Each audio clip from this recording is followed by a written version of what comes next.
St.Georgen, a small town with a big history. The church in St.Georgen was built in the 14th century. In 1683, the church was partly destroyed during the Turkish War. 60 years later, the church was rebuilt by Joseph Wisgril. During the Napoleonic Wars, the church suffered damages again.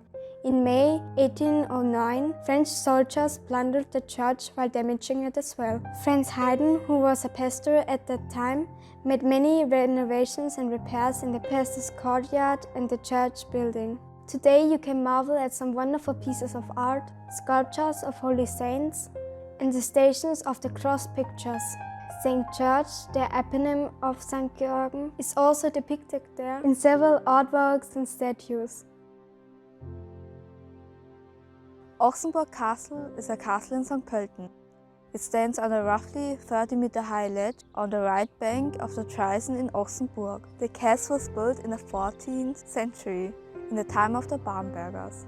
The medieval castle of the Lords of Ochsenburg was rebuilt in the course of the 16th century into a Renaissance-style palace. The Baroque south wing was probably built under Jakob Brandau around 1698.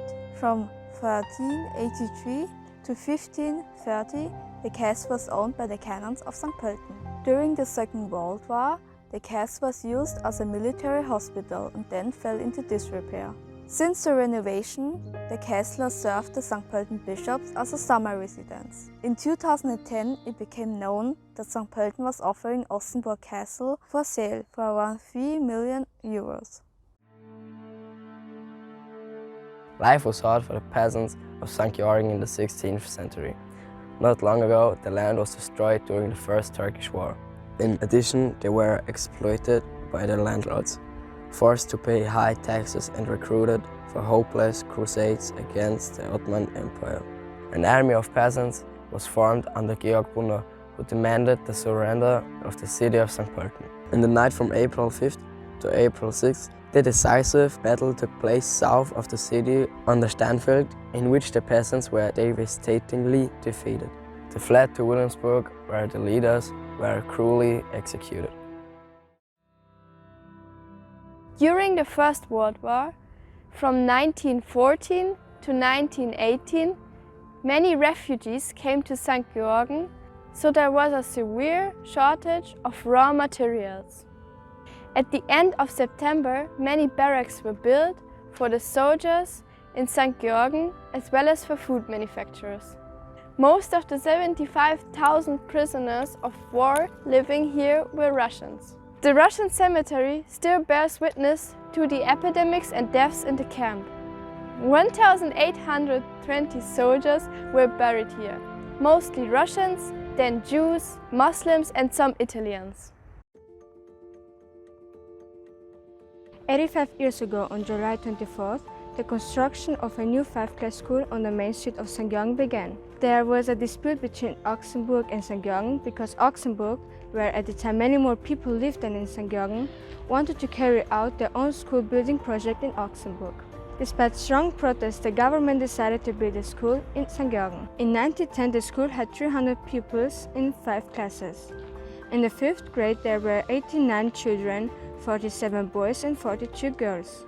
During the war years, the schoolhouse suffered tremendously. Classes were held irregularly and they were divided into groups. Some left early in the morning and some did not start classes until the afternoon. In the 1960s, a secondary school was built right next to the primary school, which I am attending right now.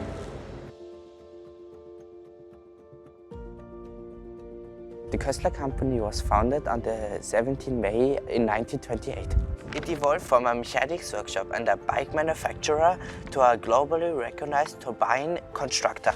Nowadays, the company is an essential pillar for the mechanical engineering industry. Eventually, the company was taken over by the Voigt family and employs over 100 workers. On April 10, 1947, Mr. Edward Kastner and Karl Kunschik found the courage to found the RTSV St.Georgen football team in a difficult time after the war. Despite all the difficulties that arose after the foundation, no suitable sports field and no suitable kits, football was played successfully at that time. On April 27, 1947, the first game was played against Pira. Since the players didn't have cars at the time, they all drove to the games together in a tractor or in a borrowed truck. Only a few years ago, the ATSV St.Georgen left the field to the Invaders, a national division American football team, and moved to the Spratzen football field. Since the arrival of the Invaders, the former gravel pit has become a sporting arena suited to accommodate fans of high-level national and international American football games.